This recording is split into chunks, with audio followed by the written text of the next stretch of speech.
You wanna? recording. Neither do I. All right, welcome everybody, we're gonna get started. I'm Clancy Black, TMAC Chair. I guess Joy probably isn't able to be here. Judy? I thought Nope. she was Okay. coming, I'm not sure. That's all right, we'll excuse her. And then, I guess this is known now, but Dave Arnold, you said you talked to him, right? Yeah. Okay, yeah. So Dave Arnold, has retired from the committee. I know he's not listening, but I want to publicly say thanks to him. He's been on the committee for a long time and done a lot of good things, so we're gonna miss him. We've got a vacancy now. Is this your first time? Officially? Okay.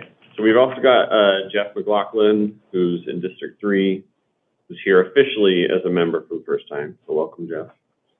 And then Jim's joining us on Zoom. Thanks for being here, Jim. And let's run around the room and just state your name, what department or who you're with. Start with you, Javin. Gavin Evert, Development Services Planner. Rob Hunter, Engineering, Transportation Engineer. Robert Kiesler with Parametrics. I'm Greg McFarland with BYU. I'm a member of the committee. Kehan Shore, Provo City Transportation Engineer. Taylor Knight, Police Department. Judy Johnson, Engineering. Gordon Haight with Engineering. Bill Fillmore, City Council. Lisa Jensen, Planning Commission. All right. One thing I want to mention before we start, I've been chair for 2 years now or something, and we were supposed to switch, but just never did. Oh, hey, Joy, welcome. So next meeting, we are going to elect a new chair and vice chair, so work on your resumes, everyone knows.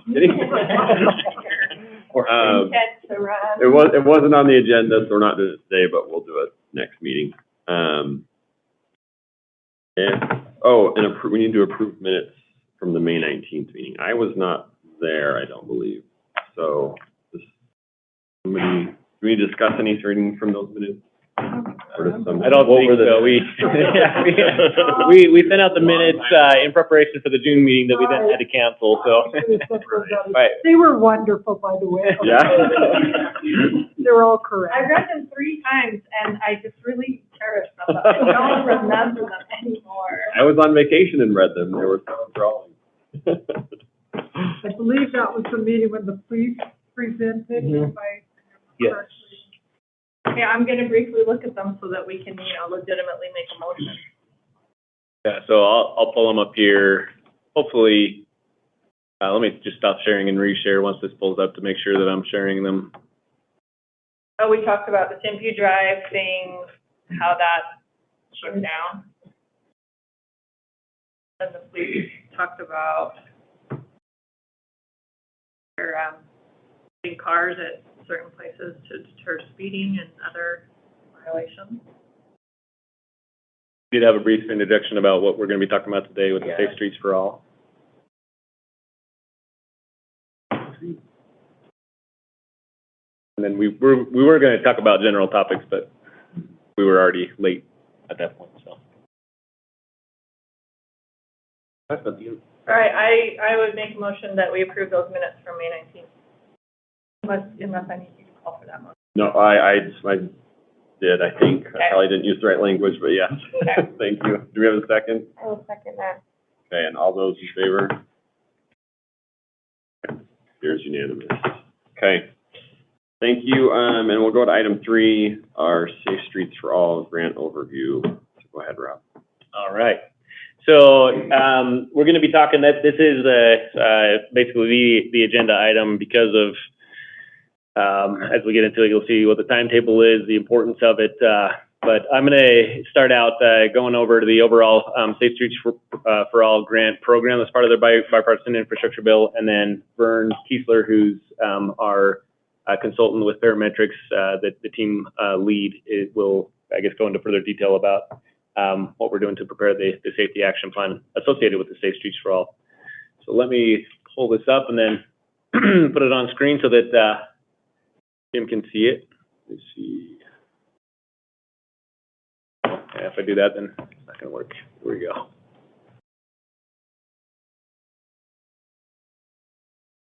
guess not only Jim, but everybody that's viewing it online can see it. So this is a presentation. I'm going to go through it a little bit quicker.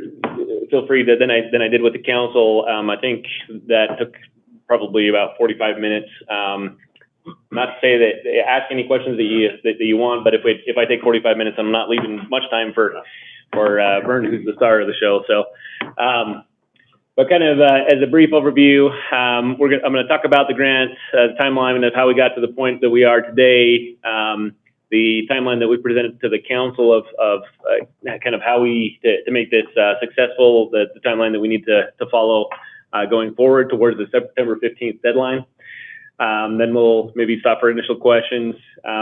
We'll talk a little bit about the elements of the plan. I may kind of go through that quickly because Vern's going to go through it in more detail of where we're at. Talk about the Vision Zero statement that's going to need to be adopted, the type of projects that we'll be looking at that are associated with this grant. We're creating the safety action plan so that we can, it's something that has to be put in place and that helps drive what the projects are that we go forward with this grant. And then we'll kind of go through final questions before I turn the time over to Vern. So the Safe Streets for All grant is a $5 billion, so it's $1 billion per year for the next 5 years. Part of the large bipartisan infrastructure bill. It requires a 20% local match. The grant funds are only available to regional and local governments. So, for example, UDOT cannot go after this particular grant funding. Funds are specifically for street safety projects. And then there are planning grants and there are implementation grants. The planning grants mainly are for the safety action plan. You can use them for further planning if you even if you already have a safety action plan. And then the implementation, we're talking actual putting projects in the ground. So we cannot apply for both a planning grant and a implementation grant within the same year. So we're going to talk about we're moving forward at a fast pace. Vern is moving forward at a fast pace to get our planning, our safety action plan in place so that then we don't need to, we're past the planning and we can get to implementation. So again, we have to have the safety action plan adopted before we can, in order to be able to apply for the implementation funds. So project funds, the awarded amounts are anywhere from $5 million to $30 million. So with the 20% grant, or excuse me, 20% match, then we'd have to be looking at, somewhere in the $1 to $6 million range to do that grant funding match, local match. So we've hired parametrics who did our transportation master plan, and we enjoyed and are confident in the effort that they put there. We've worked with them on several other things, and so we've added that to an ongoing a task order for an ongoing what's the word I'm looking for? The agreement, yeah, the on-call. There we go. On-call agreement that we have with them to do the safety action plan for us, prepared for the September 15th deadline. And so not only are they going to be preparing the safety action plan, but they're also one of their part of that task is to help us with once we determine 1 or 2 projects to do this year, they will prepare the implementation grant paperwork. So another important note is that the safety action plan is separate from the transportation master plan, and so to be able to meet this timeline, this is not really real. The transportation master plan was completed and approved just 2.5 years ago. It's not to open up the entire transportation master plan. It's just to address the safety action or the safety aspects and identify projects, high priority projects for safety. So on the first bullet. So council will have to adopt this plan? Correct. Okay, because I remember there's something like there has to be a public statement of stating a goal of zero fatality, something like, okay, you're nodding your head so you know what you're doing. Does that mean that they have to see it and approve it before September 15th when the fund application is submitted? Correct. Well, and that's part of the timeline that we'll be going Okay. through. So, yeah.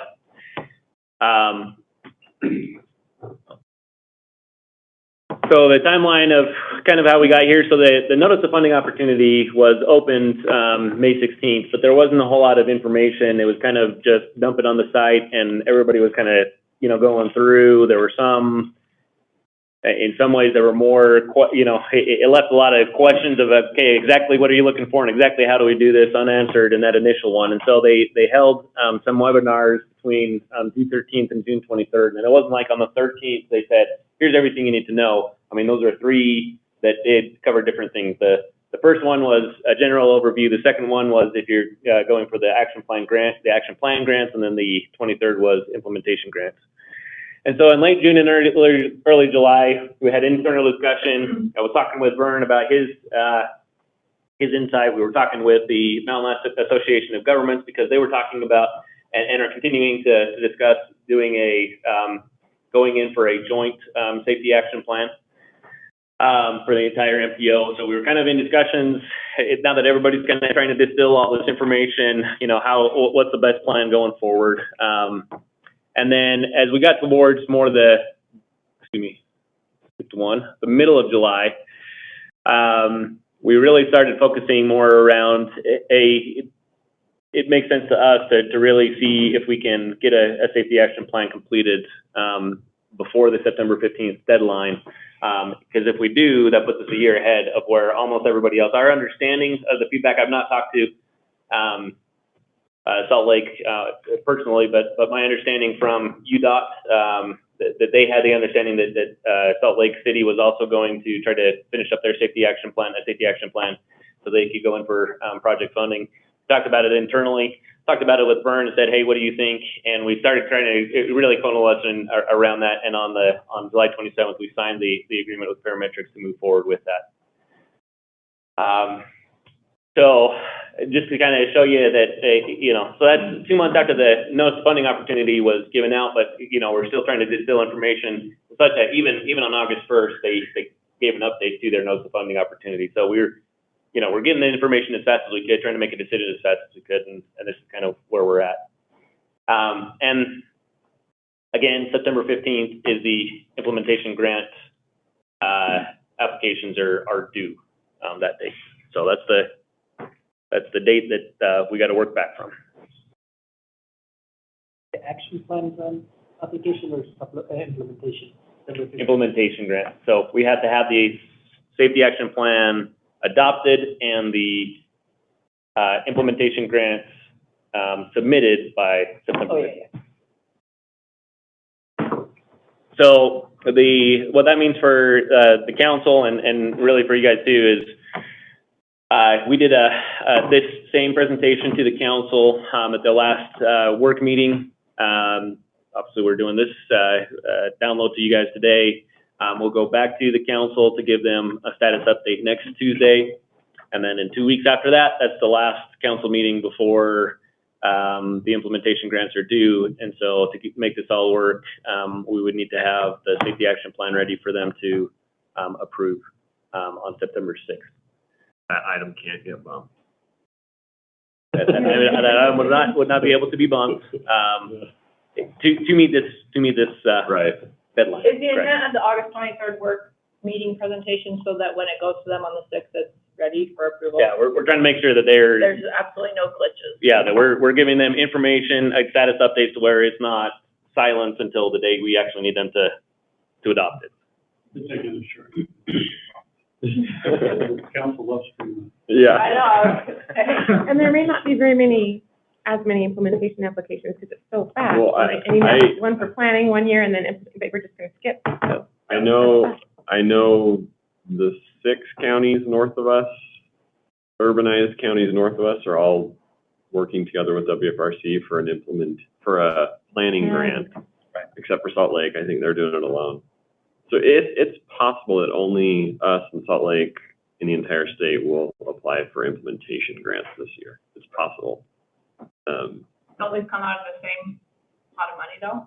Yeah. It all comes out, it's all, So- there's not a certain amount for each state and everything. But also it's for right. action. Or for action, yeah. Implementation, it all comes out the same. Right, Really. but, the planning grants are much less, so there's, Right. Theoretically, there'll be a lot more A money lot more that they big- need to give out this year, Yeah. For implementation grants, I mean, it's, so 200,000 is the, or it's not implementation, for planning grants, 200,000 is the lowest. I don't remember what the highest is, 2 million?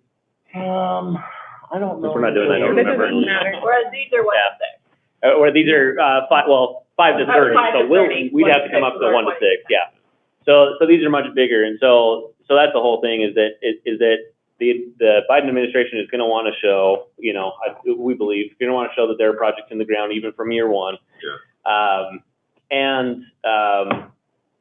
The implementation grants are much smaller amounts, and so there's a good opportunity, doing it this way. Number one, create sleepless nights for Vern, but the benefit that we get for his hard work is that we're a year ahead of where most everybody else will be, and so we're in a much smaller field of people trying to going after the project grants this year. can you just keep applying every year for another one until the allotted money's gone? Correct. What's the scope that Provo's looking to apply for? So- I think we'll get into that with. Yeah. Vern does this. Again, the minimum is 5 million, the max is 30, will be in that range. And I guess your next slide is initial questions. Maybe I'm jumping there too soon. Is this September 6th likely to pass friction free, or is there opposition from the council? Do they have questions for it? There'll always be questions. Right. Issues will come up, what these are, spending the money. I think it'll sail through. The council asked a lot of good questions, and I think they're looking back at the transportation plan, making sure that those projects and everything's being considered in a whole. So this is not being done in a vacuum. This is, even though it's fast, it's still considering the big picture. There was already a lot in place to make this, to allow We've this. done our back. transportation master plan, and we feel this document could be an appendices to that plan. So it's not going to override it, it's not going to change it, but it's going to bring about the emphasis to safety and the zero.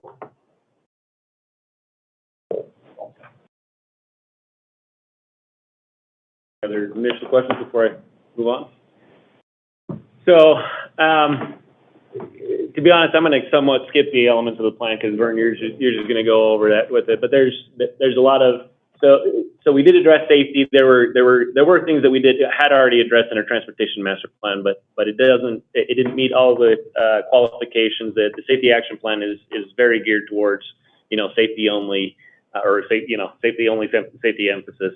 And so we weren't able to feel like we could certify that it met all of the needs to be able to go after this grant. So it's taking kind of what we did, bringing it up to the latest, especially crash history, crash data, safety data, and making sure that we hit everything that the action plan requires. Real quick, last bullet, does this have 16 through 21 then, data, or just 19 to 21? We're looking at 19 through 21, Clancy, but we will also show previous years. Okay. How far back we've decided is either 6 or 10, depending on our confidence in the data. Okay.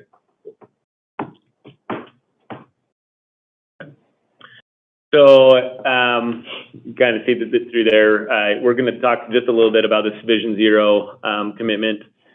There's criteria measures. One of the important things to note for you guys is that we are proposing that once the safety action plan goes into place, there's supposed to be a group, a committee, some entity that monitors its implementation and upkeep. And so we would plan on coming back and, whatever, we'll talk about it, but, every, whatever it is, 6 months, every year, we'll talk about, okay, this is what we have been able to put into place based off this plan. If there's any data, there may not be for, a year or two of, hey, it made this change, it's not, it's going to take us a year or two to get the project in the ground and really get data back, but, anyways, you guys will be in charge of, we'll bring this to you. You guys will give your input.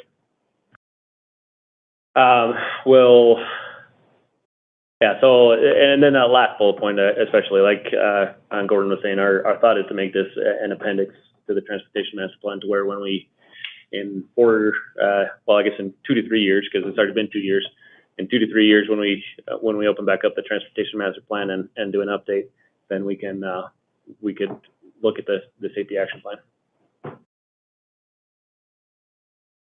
So the Vision Zero statement, it's kind of some general guidelines. We're kind of going through and figuring out how we want to propose to the council, and then the council obviously you'll give us your feedback and tell us your thoughts on that, so to where we can do something that we're all in agreement on. But there's not a set exact wording or exact things that you have to do. It's basically the Vision Zero commitment is that you have a goal of eventually getting to 0 serious and fatal crashes.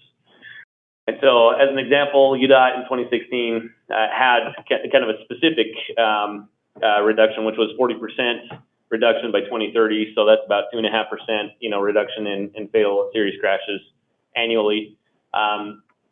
Salt Lake has at least from what I could find from them, has a general Vision Zero statement that they are committed to, eventual no serious or fatal crashes.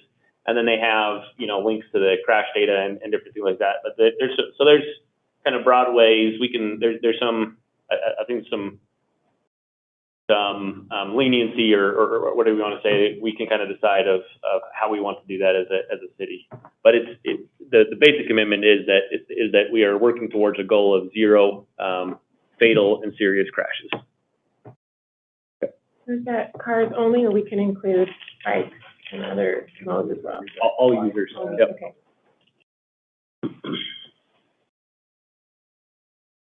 So as we go through and we'll talk about this more as Vern does his. We thought to hit that $5 to $30 million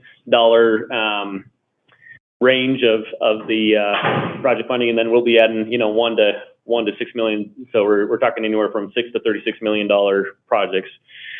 What we're probably looking at is safety improvements along a corridor, a road, closing sidewalk gaps. There may be signal improvements, enhanced pedestrian crossings, or things like that. We may be looking at neighborhoods, if there's a lot of crash data within a neighborhood, to close sidewalk gaps, do repairs, improve lighting, traffic calming, safe route improvements. There's a lot of things that says that you can use this for. So as we look through the data and we say, okay, here's the problems that we're seeing, we can kind of choose and say, okay, here's the most appropriate things to address that. So it's pretty broad in terms of what safety aspects there are. So we could also, as we look at there, we also have the chance to look at emergency response issues with improved signs, with lights, preemption of signals. Something that we've presented on in the past, the police have presented on in the past, is pullouts for the police.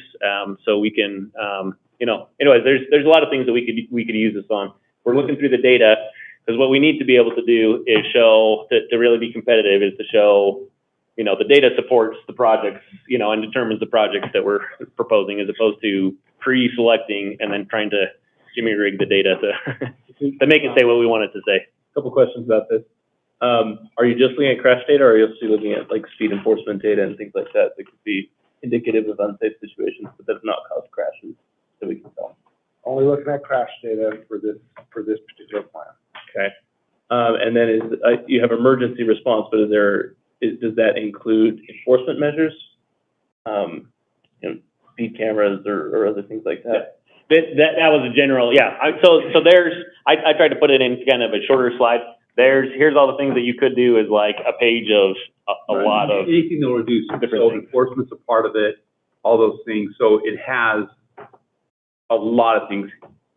He's trying to keep the slide small. Yeah, I understand. I didn't know if enforcement was no, it's part of it. Anything we can show. Yeah. So when you start looking at burns, it's going to become really clear where the accidents are, where the corridors, where we can do where things. The crashes are. Accidents are. Yeah. They're not accidents. They're crashes. Crash. Yeah. Yeah. Well, thank you, Greg. It's important. Good question. With the improvements that were done on 600 East and Center Street, of it, how much did that cost the city? Just thinking how far could we spread the lowest amount that we'll get? 600, oh, you're talking about the median island, and that was probably in the realm of 30,000. So, I mean, that would buy a lot of those if we determine that that's what's needed. So again, there's those things that I think that we get from the community that we would like and we would like, right, if we had the money. But again, we've got to say, here's the crash data that we have. Here's the types of crashes that we have. Here's the type of and we're looking at, we were talking about this, the emphasis is on fatal and serious crashes. There's also, we need to look at overall crash data and see, you know, kind of how everything plays in. But we're looking at the crash data, and that's going to have to be, for this grant, it really is, that's what drives the decision of the projects that you're going to implement with grant money. Rule number one with grants is make sure you meet the criteria that you're applying for. Right. You got it. Probably a question for Vern. How big of a problem is it with this particular grant application that we relatively safe city already compared to other cities? I think we can show a need. We are a relatively safe city already, but incidents are continuing to occur. We adopted Vision Zero. That helps us meet that goal. So I'm confident we can show a need. One of the things, because that was brought up in one of the webinars, and one of the things, as we've talked about, that can help with that is saying we're the type of city that is willing to put in the improvements that are needed for safety. So there's I don't want to say spin, you know, because it isn't a spin. It's a reality. We're willing to do it, right? Hey, we can if we use the term spin, but anyways, it's a way to say, look, we're willing to do it. If you give us more money, we'll make it even safer. So.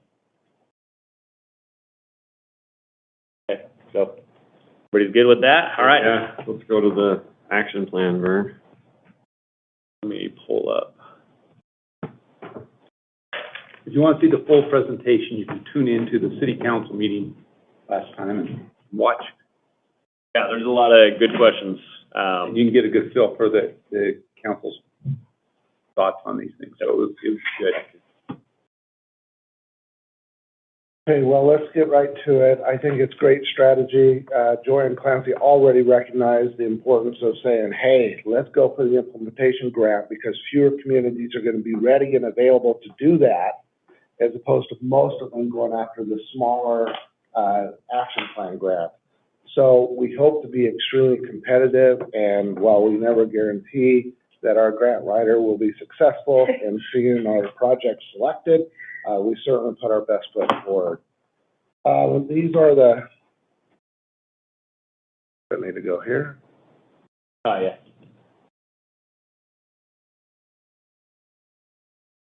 There we go.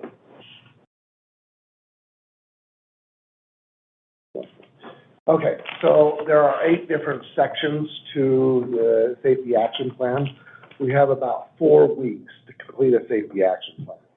And then we have another 2 weeks, they are overlapping, to identify the right project, get the implementation grant, cost estimates, and all that stuff put together for the requirements of the implementation grant. So this is a very, very aggressive schedule. We're working with Provo on a daily basis. Robin is on speed dial to let you know. Obviously, commitment for zero vision. We want 0 fatalities, 0 injuries, 0 deaths, that type of thing. Specifically, 0 deaths and 0 serious injury crashes is what we're really after, right? Our planning structure, you guys are at, right? We're going to look at that. You're going to monitor that on a 6-month or annual basis, whatever Provo City Engineering coordinates with you on. We're in the middle of the safety analysis. We're going to show you some very preliminary information. Engagement and collaboration on working with. We have a story map that's going to be online. It's already there. We'll put this presentation after this meeting up on it, so the public can see it. We may even seek a little bit of public comment on that story map. 3 questions or so, confirmation of these are the areas. Are there other areas that we're not aware of? equity considerations. This is a huge initiative. We're going to talk a little bit more about that as we go through. Policy and process changes. We don't have a lot of time, but we are going to say, hey, Provo's already been willing to put in the improvements, and that's why they rank so well. We also want to continue that effort. Project selections, so we've got to get into listing the projects of the safety projects and getting cost estimates, and then we'll let Provo City, we're not going to prioritize those, we'll let Provo City Engineering pick the 2 or 3 or 1 that we're going to go after, and make that grant for. And then progress and transparency, that's, we'll have it on Provo City Engineering website after the after the Safety Action Plan is adopted. We'll have that as its own link, but we'll keep it on the story map for a little while until that is approved and finalized. Transportation disadvantaged communities. So I'm going to talk a little bit about this because this is really some of the criteria that is involved in showing a need. So the U.S. Department of Transportation has these equity metrics, and if you are familiar with the Biden-Harris administration, they're all about racial equality and transportation equity is how they phrase this in their Justice 40 programs. So there's 6 transportation indicators: transportation access, health, environmental, economic, resiliency, and equity. They're all transportation related disadvantages with 22 different demographic indicators in there. And there are actually some more than that because one has 18 alone, okay? So some of the data sources that the US DOT is using is the Census Bureau, the American Community Survey that many of you might be familiar with, EPA, some Homeland Security and FEMA stuff, Housing and Urban Development, lots of different sources that they're using. And these are consistent through all the United States. We all have to use this in submitting. We can't come up with our own unique numbers as much as we may want to. We all have to use these.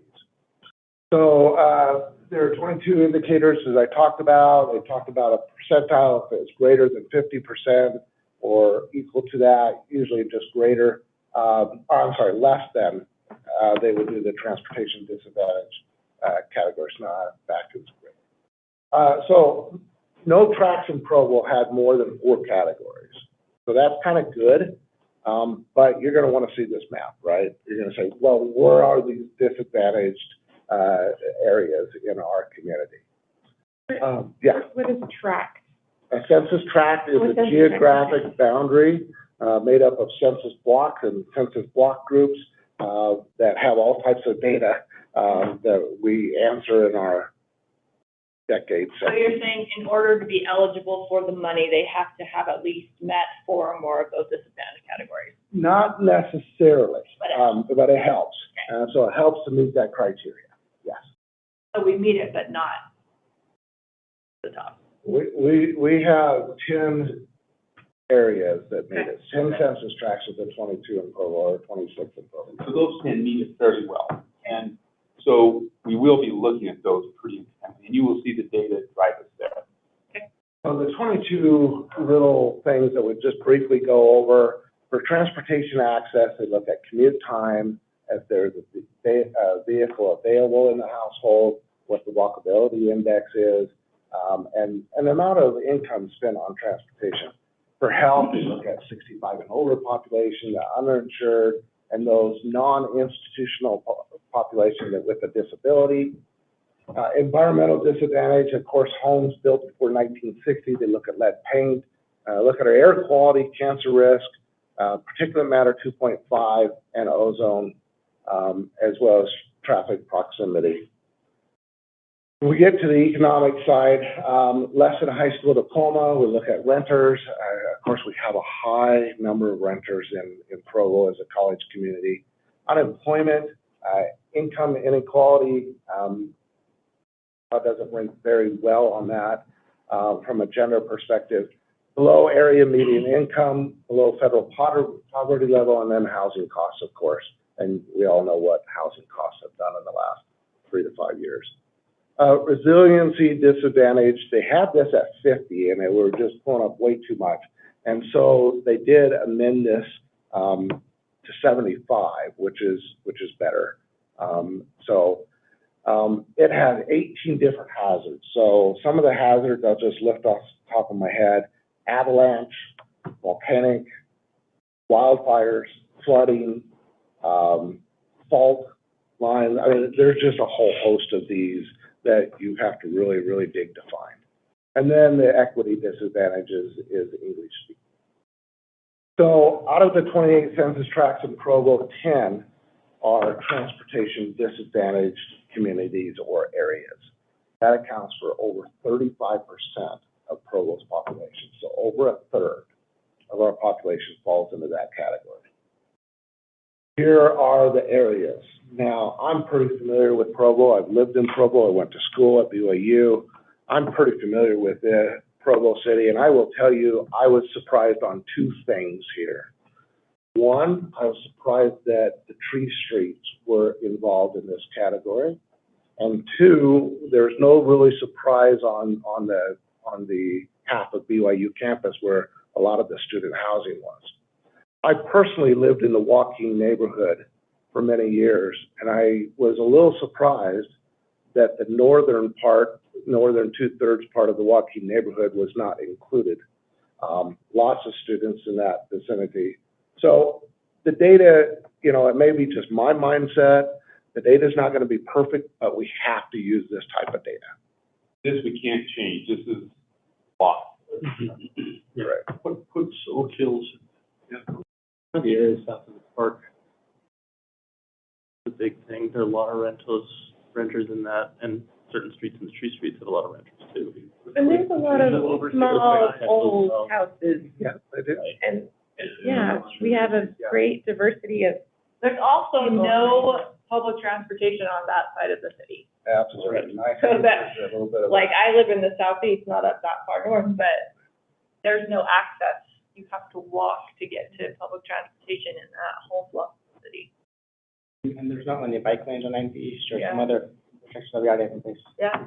We think this information will be good for other things other than what we're doing, so this will be presented to the council next meeting. And certainly, we're looking at this for a very narrow focus, but there's probably other things that other people could do with this data. This was eye-opening for all of us. But anyway, go ahead, Bert. This data first came out in April, and our department, our company, does a lot of work with the Utah Department of Transportation and active transportation. So our active transportation planners have been utilizing this data to assist our state active transportation coordinator, Heidi, with some of this information. They since just did that one modification and did a little bit of update for the grants. Now, I suspect that we'll probably see this data as a consistent application for implementation or any other grants on the federal level in the future. So you wanted to know about other neighborhoods. I know you had that question. I certainly did, right? What about the neighborhood I live in? Where does it work? So if you take a look at the areas up there, you'll see that there's one area that just only had one transportation disadvantaged category. The maximum was 4. There are up to 6, as we stated. And you can see the other areas in yellow that had 3, which is the one neighborhood that I thought should, be red. That's the northern Joaquin neighborhood. But it is what it is, and you'll see a lot of the green areas that had 2. This may not reflect the latest and greatest FEMA maps that are in the process of updating due to other stricter requirements with levees on the west side. So it is what it is. Moving on, let's look at total crashes. For the last 6 years, you'll see that just like any other community across the country, you're going to see an increase in total crashes, except for 2020. Pandemic year, right? Street volumes for traffic volumes were lower, but I don't think the active transportation was lower. I think we actually seen an increase in people getting out, riding their bikes, walking, jogging, doing that type of outdoor stuff. And unfortunately, we're back on the rise for 2021. Just a quick question about that. Does that include, State Street? This includes all streets within Provo city boundaries, including US or state routes and local streets. So if it happened in the Provo city jurisdiction, it's here. I-15? I-15 is, included in this, We'll address it in the data yeah, later. I'll show you something a little bit later on that. And maybe one thing on here is this is, I believe, the state definition of reportable crashes, right? So anything that has to be reported to the state, which is $1,500 or more of damage, I believe is what it is. And then if there's any suspected injury, so it's may not take into account, you know, two people in a parking lot doing a little fender bender, not include all those, but anything that had to be reported to the state. Reportable crashes. So could some of this money be applied to state roads? South State? It can, even though the state cannot apply for the funding, we could partner with the state and do some improvements on state facilities. That might help us with the match. Yes. So. Yeah, so the match, and that is an important thing. The match has to be non-federal. It does not have to, you know, if we partner and we apply in UDOT's behalf, our understanding of how that works is UDOT could then say, we'll apply the 20%. You know, we're needing it because of our community, they'll take care of the 20%. Really begins with these guys over here on the left, right? They respond, they fill out the paperwork, fill out the accident report, it gets submitted, it goes through a big process. I think Clancy's pretty sure aware of this process it goes through. But it goes through a lot of QA/QC, and then it gets added in. There are states that wish they could be like Utah in many ways, but crash data is one because our crash data, we got you 2021 crash data. Most states are 3 years out. Will that help in the application too, that our data is so applicable? We're going to show this. And so we're toying with going back to 2012 because I was thinking about 10 years of data. We want to have enough confidence in that previous data sets that we feel good about submitting. Here's our fatal crashes. So a lot of communities would look at this and say, oh, you have no problem. Well, it's perspective, right? If you live in Nephi, this is awful, right? If you live in Salt Lake, this is great. This is great numbers, right? So it just depends. It's a matter of perspective. We've had some better years and we've had some higher years, but the good news is we haven't broken into the double digits on an annual basis. Our serious injury crashes, a little bit different story. Pretty consistent across the board. Even during the COVID year, I have no explanation for it. Well, the same thing for the fatalities in that COVID year.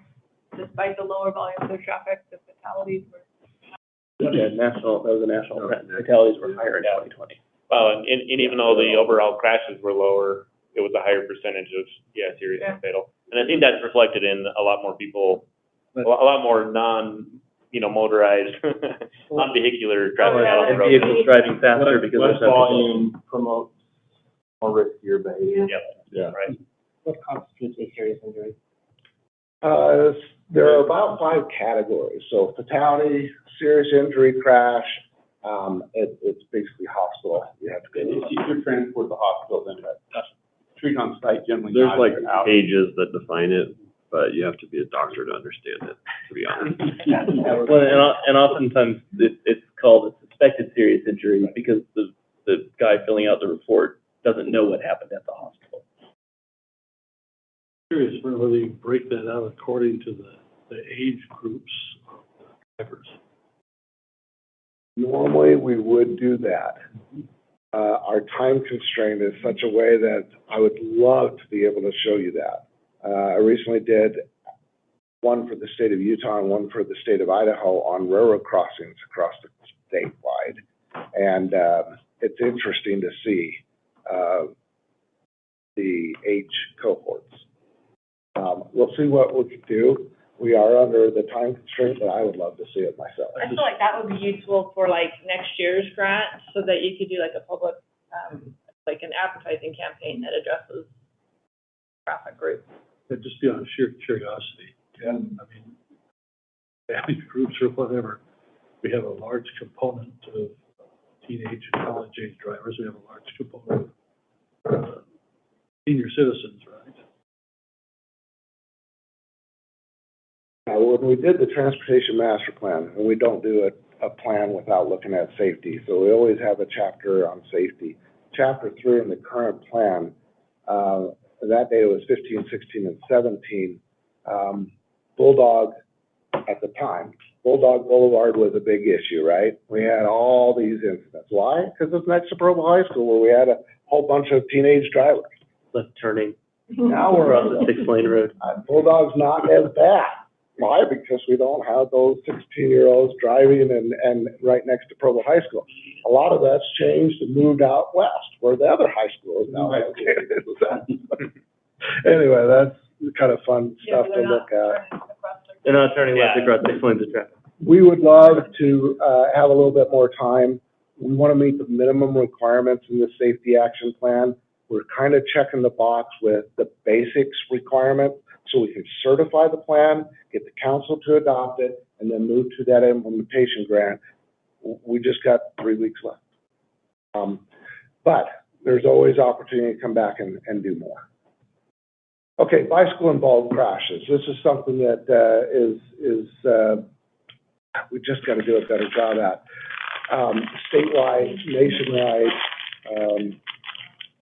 we wanted to be able to show this information to you. I think that's, bike and ped is a big deal because there are vulnerable users, right? We know that motorcyclists too, but you get in an incident with them, it's so much more severe for that clientele. What accounts for the significant decline?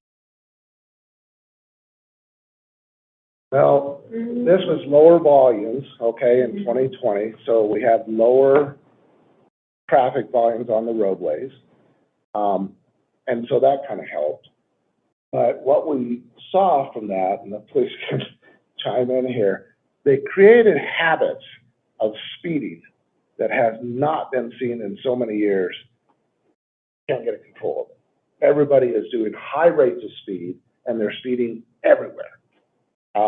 Am I wrong? Why are there fewer bicycle-involved crashes in the last 3 years? I think it's the improvement. As a bicycler, that's what I think too. The improvements in the bike lanes and some of them that are protected bike lanes have made a huge difference for the biker. I think that too. Infrastructure is not an improvement, I agree with that. You don't think it's a side effect of long haulers? So half of all bicyclists stop biking because they can't breathe anymore? Is that There's definitely more bikers on the road, but there's a safer place for them to be. Yeah, better facilities. All your high schools were shut down. The remote learning took a lot of the bicycle traffic off of the street. As far as our transient community that is in and out. Your college kids, you said too. Okay, moving on to pedestrian. This is one that is, I would just point out though that the significant decline started in 2019, yes, it did. which is the year before That's COVID. right. So it Yeah. That's can why all I be think it COVID related. And it's not paired with the pedestrians either, That's right? why we get, I think, going back to that, even though we have a relatively good, safe community, putting that infrastructure is what's going to get you to zero. And it worked, as is exhibited by the 2019 decline, so that justifies that we can do more and make it even better.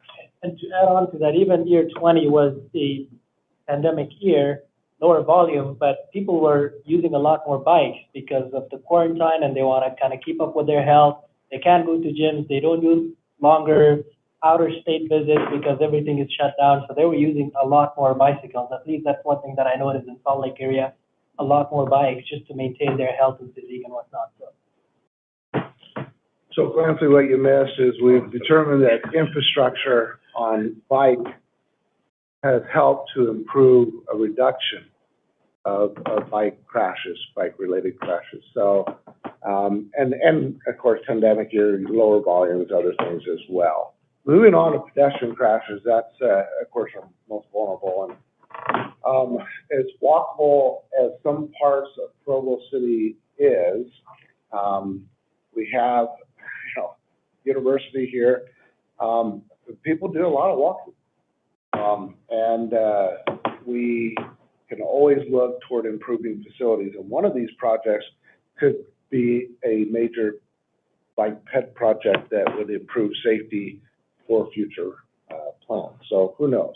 I also feel like the pedestrian area is an area where public awareness or education money would make a huge difference, because a lot of these are pedestrians who are not paying attention and drivers who are not paying attention, and that's where the demographic breakdown, the age breakdown would probably give you target audiences to help with education. I agree, and we'll have those Or four later. in there. We'll have education, enforcement, engineering, and the fourth E will be evaluation, because we want to evaluate, right? So all four of these will be part of our safety action plan. I don't know about you, but I don't walk across a crosswalk without making eye contact with the driver. But there's lots of people who do. Who do. So one of the places that we've talked about, that we need to, just in general, maybe not with the safety action plan money necessarily, or although it could be, but just things even before the safety action plan that we talked about is walking neighborhood. It really was, I mean, you kind of know, I guess, in the back of your mind, but I was out on 7th East to look at a light that was malfunctioning with the bus preemption, and it was kind of throwing off the faces. And as I was looking at the light, I was looking at the people that were also on the street, and I saw, somebody start into one of the non-signalized intersections, did about like that before they started walking across the street, and made it all the way across the street without looking up one more time from their phone. And then two down, again, not one of the light crossing, doing the exact same thing, looking at their phone the entire time. That one, I don't think they even looked up before they started. It was kind of a side glance and then going across. Then I saw somebody at the signalized intersection, looking at the light as they're, sees that it's green, and as soon as it's green, hits the gas and then goes across the entire intersection looking at his phone.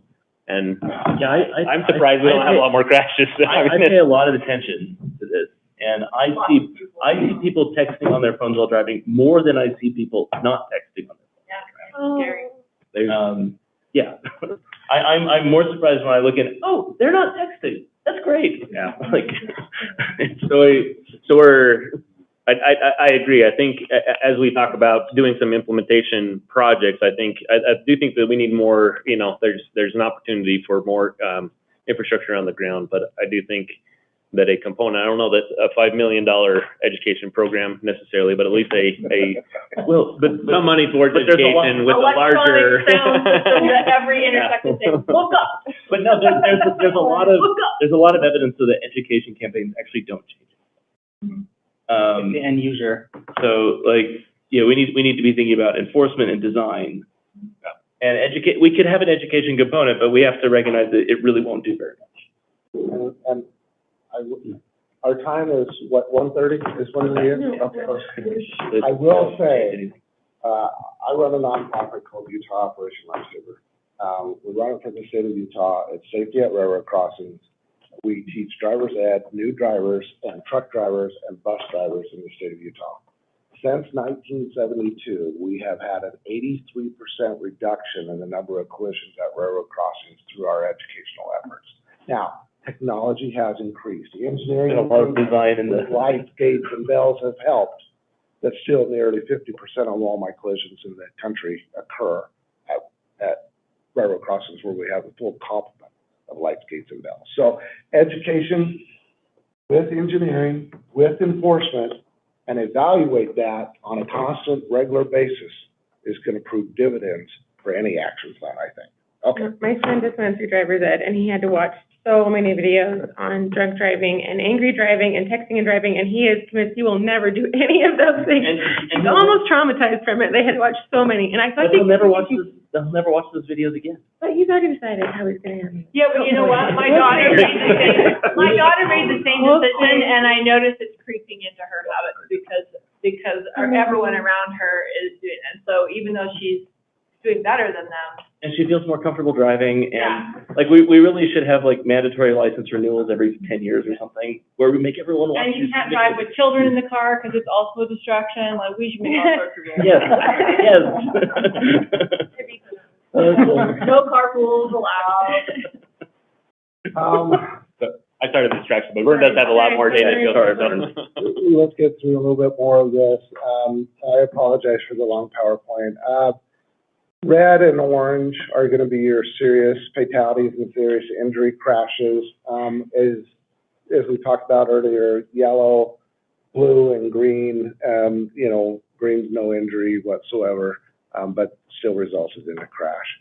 There's a heat map on this side over here on the right-hand side. That helps to show. Now look at I-15.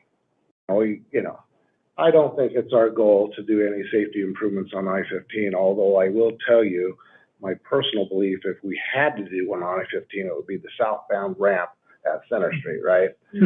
Everybody knows about that. Is that the merge? Is that the yellow dot we're looking No, at? that's where you can't see over the That's hill. where you can't see over the hill, and you probably, lots of rear end crashes. Yeah, I agree. These guys we're gonna have to talk to as well, right? They know. They're at the sharp end of the spear out there. Okay, so our fatal and serious injury crashes, getting out some of the noise. Here's the location of those fatal and serious injury crashes on the left. The heat map on the right helps to kind of identify where those are. No, a common theme is that you're going to see it on your busier roadways. So your state streets, your University Avenues, your Freedoms, right? 90s a little bit to some extent, your Center Street. You're going to see those on those busier corridors. Is it busyness though, or the speed? I would say higher volume corridors. Now, we do have a plan to normalize that. And we're going to see when we normalize the crashes, what streets pull up then. Okay. That might help us to focus on a Provo City roadway authority instead of a state roadway authority. Crashes on the interstate, we talked about that, and then showing the ones over here. University Parkway is also an area that drew some red, especially over there by the Walmart, and you know about that one. There's not a lot of surprises here. There were a couple here and there. It's like, why do we have one, like the one on Seven Peaks Boulevard just kind of surprised me a little bit, and Center Street, and I was like, why is that there? But we'll take a look at these a little bit more in depth. Again, we've got to kind of stay high level and not get in the weeds too much, but enough to identify project, what the problem is, and what remedied that project so we can put in the implementation grant. Okay, so here's some of the things, like this one here. This one surprises me. I know it's off of 9th East, but then it extends over to Seven Peaks. Is it, people like my wife and children going to the water park every summer, is that what's doing that? It's the roundabout. Is it the roundabout? People they're so used to there not being traffic there. I've almost been hit on my bike twice at that roundabout, and they just zoom through without expecting something to be there. And I see it coming from all four directions. They just zoom through without yielding, because they're used to it being empty. That's a great thought right there. Education on how to maneuver roundabout, right? There are little things that we can do. So the state has what is called a highway safety, a Utah Highway Safety Plan. That plan really identifies some problem areas such as aggressive driving, drowsy driving, intersections, distracted driving. These are common things that we can take a look at. Again, at this point in time, we know there's a problem. Identifying the engineering improvement is really what we're after on this grant. But question on Yes. so how is it determining the stretches there? So like you've got Center Street going up I-15. I don't really notice a lot on on the flyover there, is that just to say that this stretch? Now, the travel model network?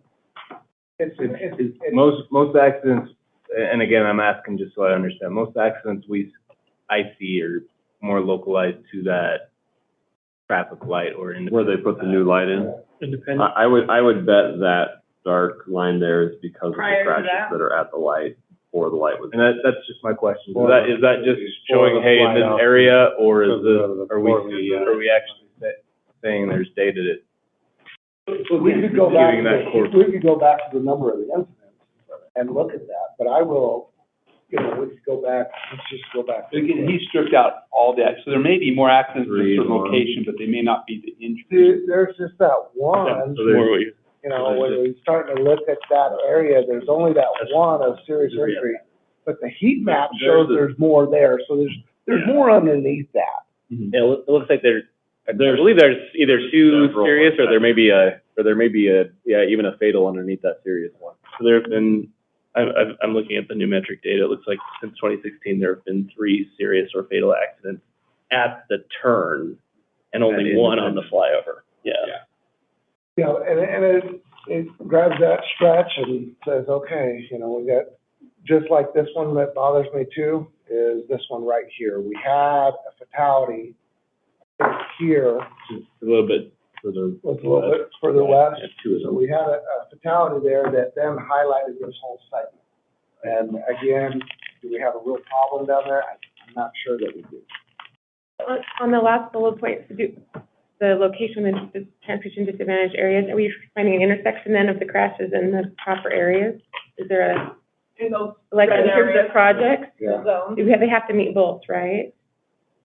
Again, I think it's looked at more favorably if the transportation problem is in one of these transportation disadvantaged areas. Okay. So if you watch the data layout, it'll work out excitingly well. So that's Lastly, I think what we're seeing here, I-15 Center Street, anything with an asterisk has kind of both. It's an intersection and a location. Okay. So you'll see that Center Street, State Street, Lakeview Parkway, that one surprised me a little bit. Cougar Boulevard, that doesn't surprise me. University Avenue, Freedom does not surprise me. That whole corridor is something that we just, it's different. We'll just say it that way. University Avenue and 8th North, and Cougar Boulevard. One that surprised me a little bit was the Moon River Drive, but as I travel that, there are a lot of student housing there and a lot of apartments. And so going from that Grandview intersection with State Street and then over to University Parkway, that's really the shortest route to kind of connect those areas. And there seems to be a lot of it. There's a few UDOT models that have pointed that area out too, and it surprised me every time. But Yeah. I can tell you there's more than one source saying there's a problem. Saying that, same things. Okay. Where does State Street hit Lakeview Parkway? That's Sorry, over by I'm- the juvenile detention facility. In Lakeview Parkway, it used to be called 1860 South, but now it's Lakeview Parkway all the way across. So You know what I'm saying? Yeah, I get it now. I'm like, I did not understand. we'll call it 1860 South. I do too, and I'm like, oh wait, that's not what the sign says anymore. And I think that's a speed thing, it's volume and the fact that you can go 50 miles an hour through that intersection. Yeah, I think we need to, well, keep going. I've got a lot of ideas. The preemptive lights like they have coming onto the freeway, as you come down towards Lakeview off University Avenue, or starts flashing, letting you know, hey, the light's changing or is already red, coming off the hill on State Street would be a beautiful idea. Yeah, that's interesting. So the link to the action plan, story map, as we're developing that, we'll put the information on the story map. You can go in and look at this presentation. We'll have it up hopefully by the end of the day. And then there's my email if you need to contact me for some reason. But we have a lot of work to do in a short amount of time, and we want to get to a project that we can put a really good effort toward the grant application and receive somewhere between that 5 and 10 million, right? I'm not gonna say it's 36 million, but it's between that 5 and 10 million. We probably wanna look at a corridor, a project. If we wanna go higher than that, then we'd probably look at a corridor, Freedom or 9th East. Yeah. But individual intersections and individual other, projects probably fall right into that 5 to 10 million, which is so much better than the 200,000 you would have got from the Safety Action Plan grant. And so, a couple things to think about. As we look at these corridors, this is what Rob and Vern are gonna be looking at. Corridor may have these accidents, but what can we do? What's available? How do we physically change that corridor to make it safer? So those are the things we're gonna be wrestling with. The other thing we are looking at is specific high-cost projects. For example, where the old high school is, Provo High, starting August 25th, 2,500 students a day are gonna cross the street from BYU to that building. And that's gonna be ongoing for a long time, like forever. And so we are going to change that intersection next summer, but maybe a pedestrian bridge over that, because that road is critical for getting people through. And when that many students, it's going to be a congestion issue plus the safety because of students. So there's a whole slew of these, and they're falling in that corridor or the red district of 10. So we're starting to hit the checkoff points. I think you're going to look at us looking at the corridors along that, and we may end up putting, maybe one or two or three, a couple extra projects to kind of get a feel for what the feds think about these things. So education, how to address enforcement, how to address the physical changes that will change behavior on those streets. And if we can get one of those streets to also get out of the red and orange, and that would be spectacular. And that would really help us following years to show that we've actually come up with good plans in these areas. And so for the next few years, you're going to see us focusing probably in those red areas. There may be other priority locations, but we want to get money in those where we can get it. I have a question about I know that the temp view measures that you guys put in temporarily were a hot topic. But is there any of that data that you could use to say, here's something we can do on the ground that we already have a price tag for? We know this is how much this improvement would cost. We have some data in terms of we've been able to show on multiple. That's the third time we put in some sort of traffic circle roundabout, temporarily. Various locations. And every single one has shown that it does reduce the speed through the intersections. So could you use that data combined with the red areas on the map and say, now we have the money to do this project that we've been waiting to do? But that's not an area where there's scope, right? The temporary area is not in that red area. No, right, but I think you're thinking like Slate Canyon Drive and other areas where you've tried to you use the money to do those projects that you haven't had funding for. Yeah, we could. There's a lot of documentation that roundabouts reduce speed and reduce the occurrence of fatal and serious crashes. But we can use local data too that I think just bolsters that. If we determine we need to look as we look at these corridors and look, because that's a difficult thing on some of the corridors that are the most highlighted. We're looking at like Freedom Boulevard. Freedom Boulevard to be able to do a roundabout. So the city's been comfortable with 2 or 3 lane roads coming into roundabouts, but a 5 lane road coming into a roundabout, we're just not there. No. And so really we've got to see what corridors, what neighborhoods, what is it that we're looking at, and if a roundabout is a solution for a certain corridor, then yeah, we've got data, local data that shows that. Does Freedom Boulevard need to be a 5 lane road? Yes. According to the volume that it has going down it. And let me also refer you back. The city council did a survey of all of the residents before they did their general plan. I think number 1 and number 2 item was residents in Provo want quick access through the city. That was paramount. And so we're not going to go to the council and say, hey, the public wanted this, but now we want you to do something different than that. So we want to make it safe, but still have good access through the city. I mean, that's a wrestle point. And so we have to balance that. It's not going to be stymie the traffic. It's going to be make it safe through these areas. We use some of the funding for that idea that you guys presented about reducing the traffic on Center Street through downtown. So originally, I think, Bill, you're the one that asked that same question when we presented. And my initial thought before we had this data was, I don't think that Center Street's gonna be on one of these corridors, but there's actually a couple of sections on that it is, so potentially. So when we looked at State Street, there's two segments, Center Street. And maybe that comes in and we apply additional funds to expand it to the rest. Or at least you could do that section that it qualifies, and then you can see if it works, and then that gives you the justification. If we do it, we're gonna be all in, so we need to, You need to do the whole thing. we gotta be ready. But these are all on the table. Vern and Rob have 2 weeks to figure it all out, come up with the full cost of all the projects, and have it before the city council, so it's understandable and ready to go. How can TMAC be helpful? Yeah, What do you need us to do?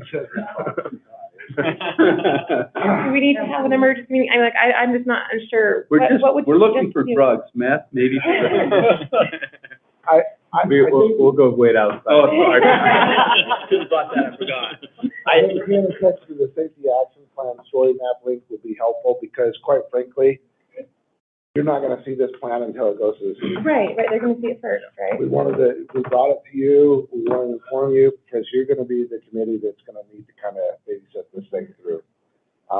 But we will go to the council, get the safety action plan by resolution approved, and then, we'll already know. We will already have identified, working with Provo City Engineering, the transportation project or projects that we're applying for the grant funding, because it usually takes a good 30 days to put a good grant together, and we're gonna be doing it on 2 weeks. I think in my mind that the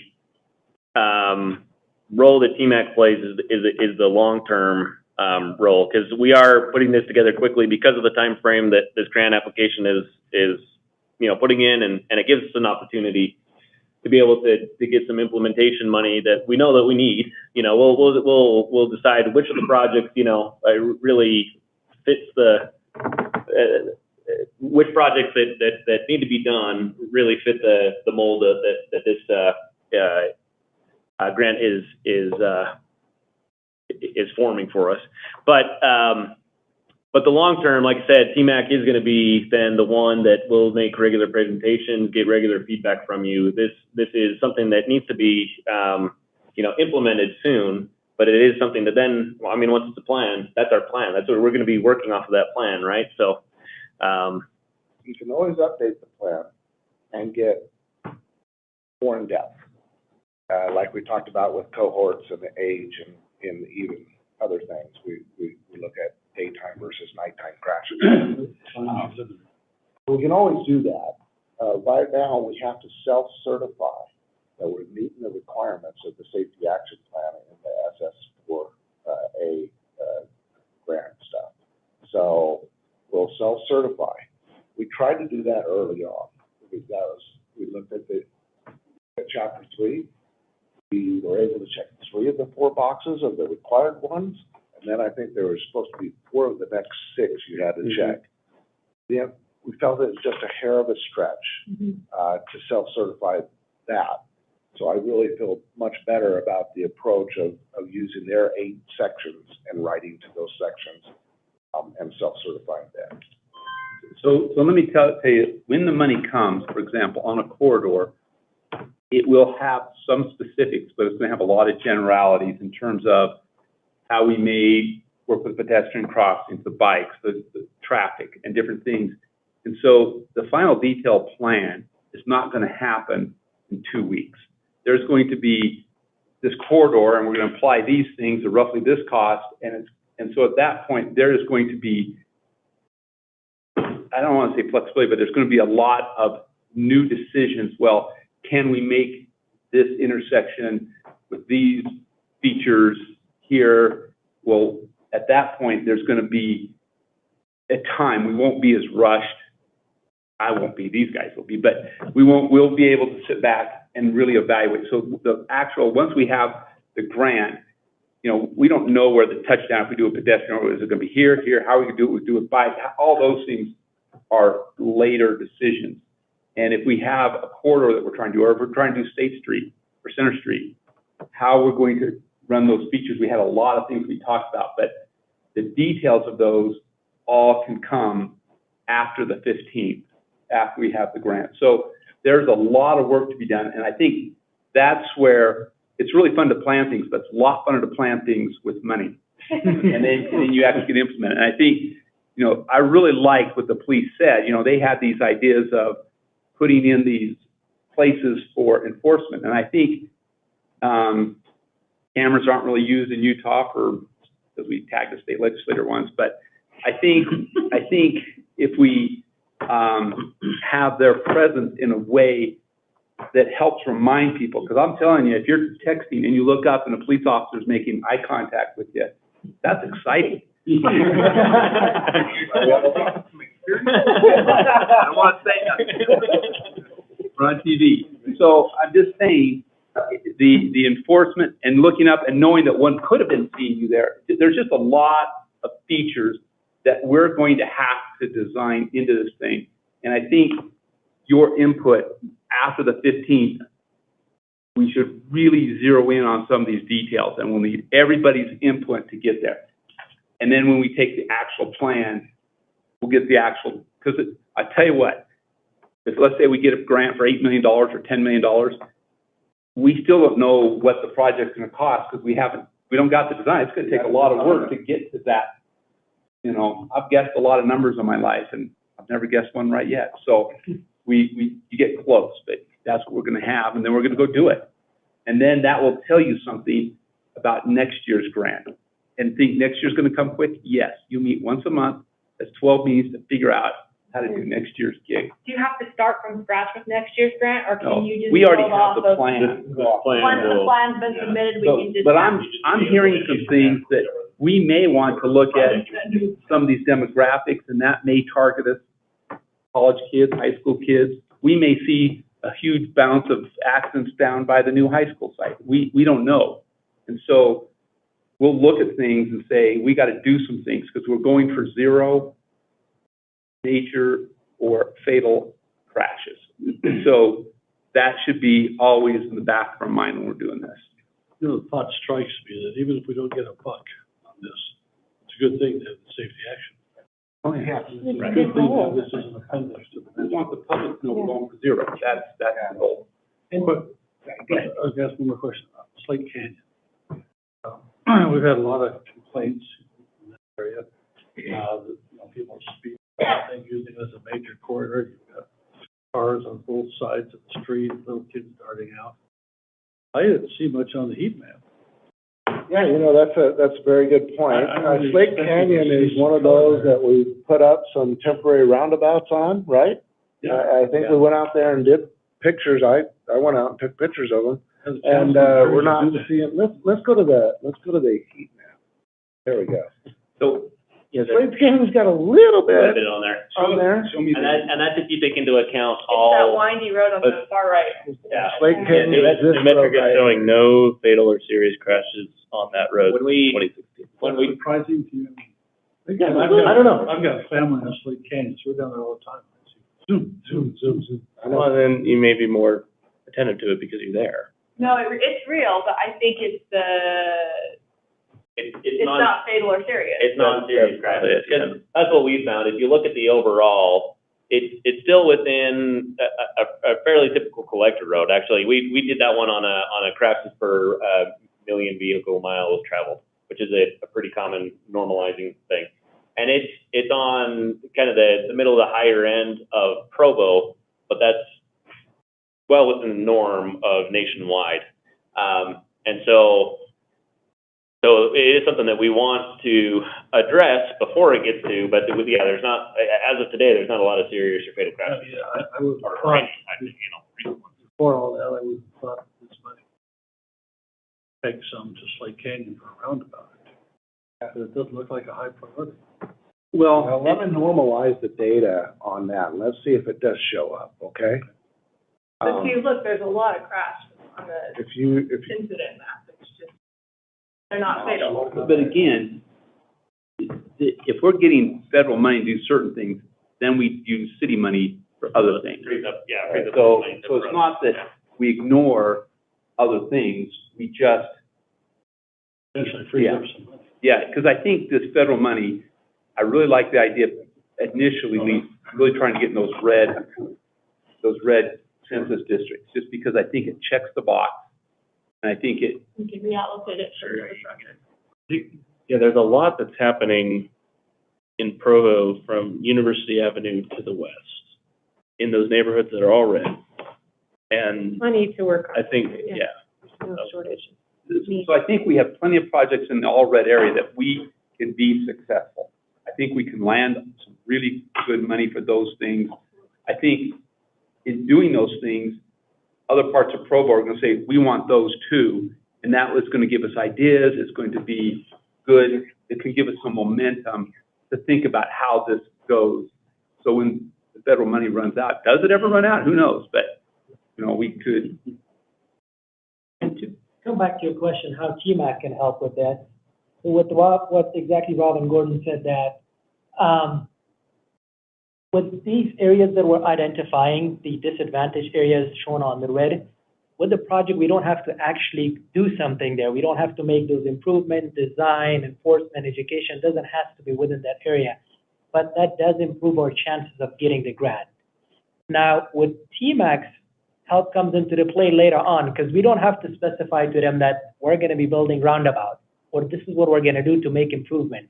We basically tell them, this is the project, and it's up to us later on to go as specific as we want to. And those specifications later on, we will need you guys to help with that for sure.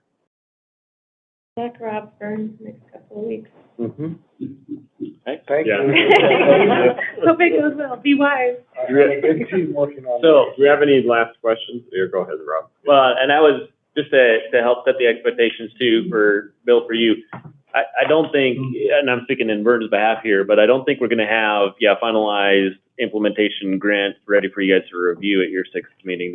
What you will have is a safety action plan, some ideas of projects, and then we will move forward on that next, whatever we got left after that, 10 days or so, 9 days after that, to finalize the actual implementation grant, with the cost estimates and all that kind of stuff. Not to remove council from the process. Council has to approve the action plan. The grant itself, council doesn't have to approve. Approved it. Obviously, you're gonna do something they. So we'll yeah.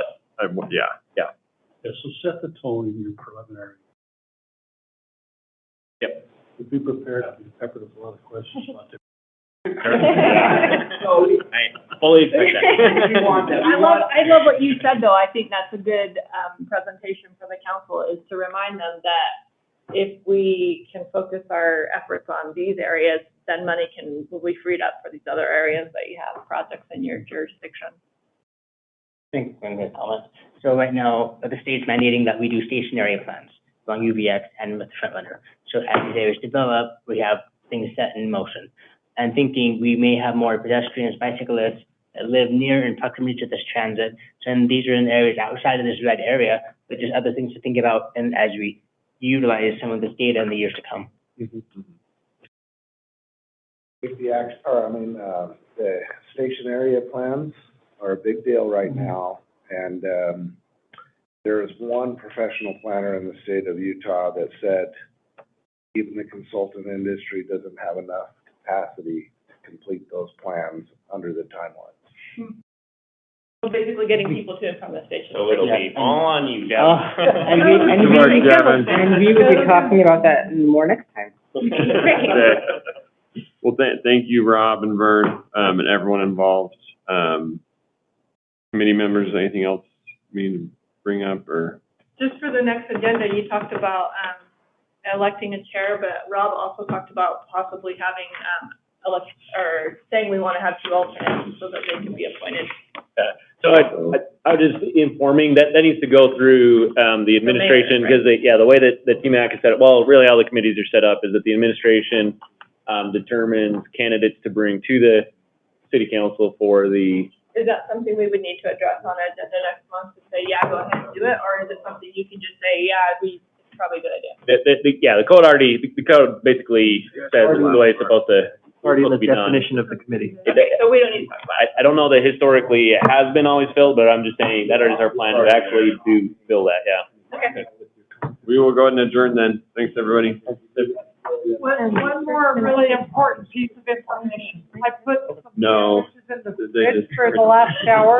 Gonna go get them out. There are a couple of people who did not get to eat. Maybe some of you that did, that are hungry. Well, you- You you- Yay, I've been